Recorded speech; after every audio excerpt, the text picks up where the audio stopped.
Beliau, maaf Bib, adalah seorang ulama, seorang habib yang pernah sudah dibilang oleh Al-Fadil Al-Alim Al-Allamah Sayyid Amin Qutbi.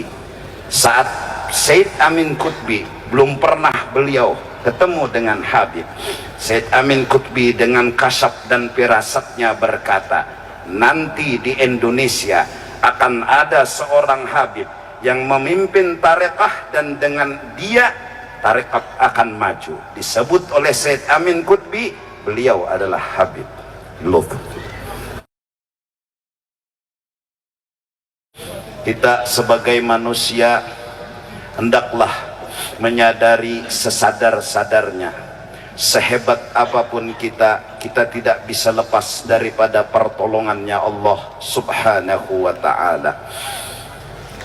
Seseorang yang telah punya ilmu, bahkan memiliki pengalaman, tidak akan bisa memastikan dengan ilmu dan pengalamannya semua terwujud menjadi kenyataan.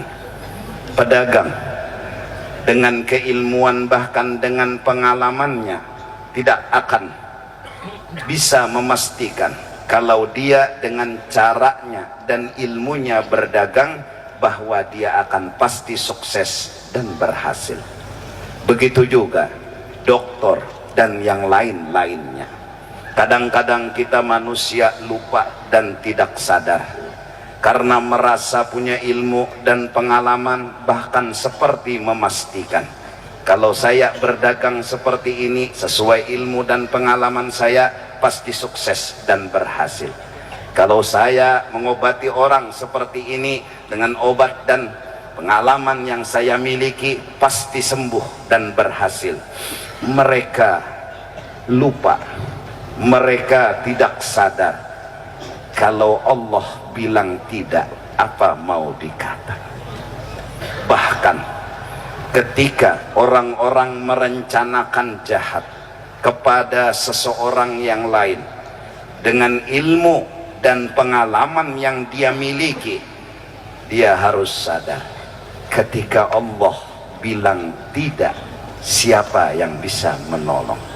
Sayyidina wa Habibina Muhammad sallallahu alaihi wa alihi wasallam, ketika beliau hijrah, mereka orang kafir dengan keilmuan, keahlian dan pengalaman mereka memang terbukti mereka telah menemukan jejak akhir kakinya Rasulullah sallallahu alaihi wasallam.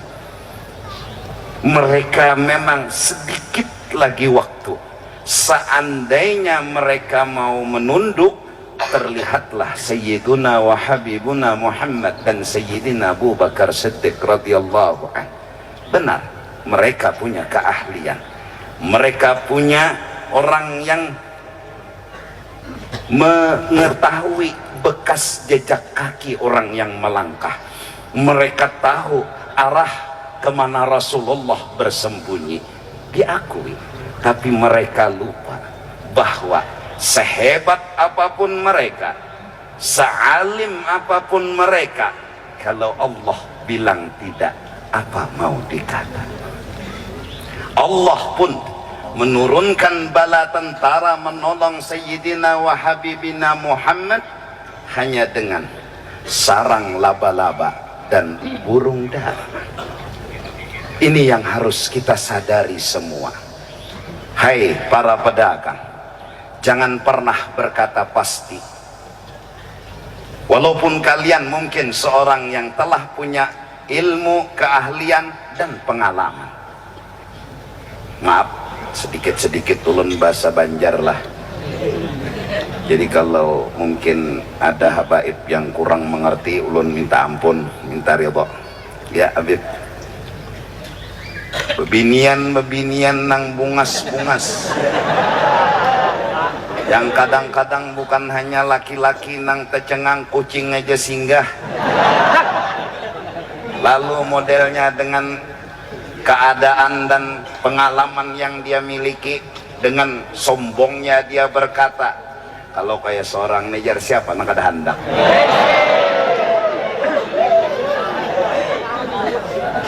Apakah itu semua kepastian? Apakah itu bisa memastikan?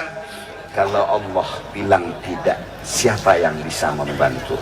La mani'a lima a'taita wa la mu'tiya lima mana'ta. Maka malam hari ini kita berkumpul di sini agar kita sadar ada Allah, agar kita merasa bahwa kita nggak bisa lepas daripada pertolongannya Allah. Hanya kita angkat tangan agar kita hidup tidak berputus asa. Mungkin yang datang malam ini ada masalah keluarga yang belum terselesaikan, ada masalah anak yang kadang-kadang semakin ditegur semakin nakal, disuruh besetop meminum obat-obat terlarang malah menjadi pengedar, disuruh ampih melacur malah jadi germo. Artinya bertambah nakal, bertambah jahat. Cukup dengan mengangkat tangan, artinya kita punya harapan. Kita tidak boleh putus asa. Walaupun logika menjawab tidak mungkin, tapi Allah punya segala-galanya. Angkat tangan di tengah malam atau di siang hari. Saat kita mengangkat tangan, hilanglah keputusasaan. Bicara dan ngomong sama Allah. Ya Allah, ya Allah, ya Allah. Apa yang ingin dikatakan, apa yang ingin dipinta, bilang sama Allah. Kita kadang-kadang sebagai manusia yang jahil dan lalai, lupa dengan Allah. Bahkan kadang-kadang keputusasaan datang.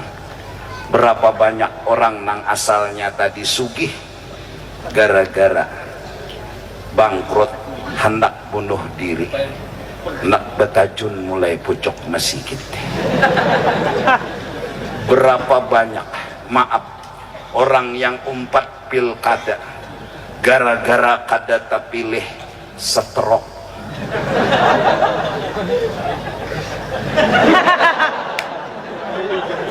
Artinya rasa putus asa hadir, rasa tidak ada harapan itu hadir. Harusnya angkat tangan, minta kepada Allah. Kalau Allah kun fayakun.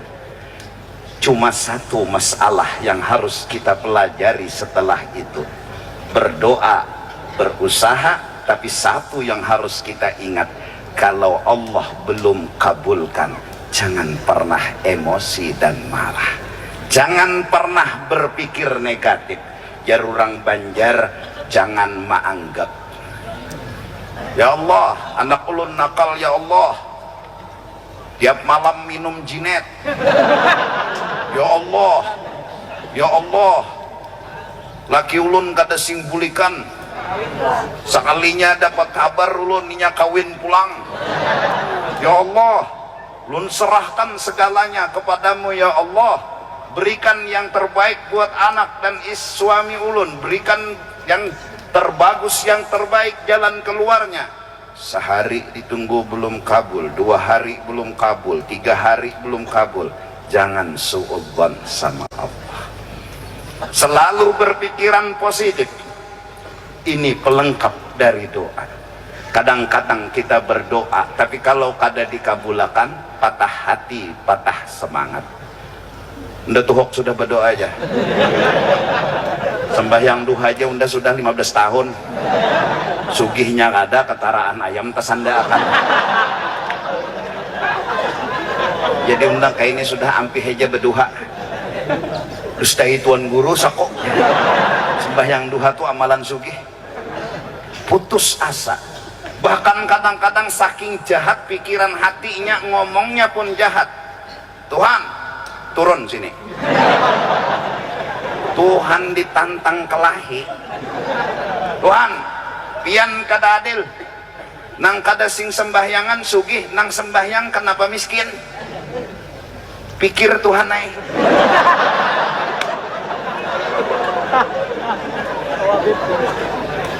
Tuhan ditantang.